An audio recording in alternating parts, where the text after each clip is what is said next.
Hello viewers, তোমরা সকলে কেমন আছো? আর এইগুলো কি দেখতে পাচ্ছ? এগুলো হচ্ছে নীল শাপলা। তোমরা অবশ্যই কেউ কেউ শাপলা পছন্দ করে থাকবে। আর দেখো, আমি এই শাপলাটা কিন্তু বালতিতে করে লাগিয়েছি। এখানে একটা বড় বালতি নিয়েছি। সেই বালতিটা কিন্তু আমি ফোঁড়া করিনি। সেই বালতির ভিতরে কিছু মাটি দিয়েছি, তারপরে সেটার ভিতরে পানি দিয়েছি যাতে পানিটা জমে থাকতে পারে আর এগুলো খুব ভালোভাবে হতে পারে। এই জন্য কিন্তু আমি এই পানি দিয়ে ২-৩ দিন আগে এগুলো আমি ক্ষেত থেকে নিয়ে এসেছিলাম। তোমরা তো জানো যে শাপলা কিন্তু খেতেই হয়, আর এখন বর্ষাকাল, এখন তো অবশ্যই পাওয়া যাবে। তাই যখনই আমি এদেরকে দেখেছিলাম তখনই আমার এদেরকে ভালো লেগেছিল। তাই আমি এদেরকে ২ টো চারা তুলে এনেছিলাম একদম মাটি সহ পানির ভিতরে নেমে। যদিও জোর ছিল তারপরও ভয় পাইনি, কারণ এগুলো আমাকে লাগাতেই হতো। তারপর দুপুরে কিন্তু এগুলো আমি ঠিক করে নিয়েছি।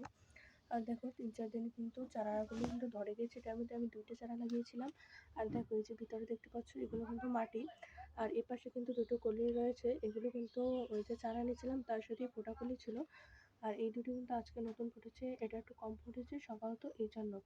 আর এপাশে দেখো নতুন নতুন কিন্তু কিছু পাতাও ছড়িয়েছে। তো আস্তে আস্তে আমি এর লাল শাপলা, সাদা শাপলা এগুলোও জোগাড় করে নেবো।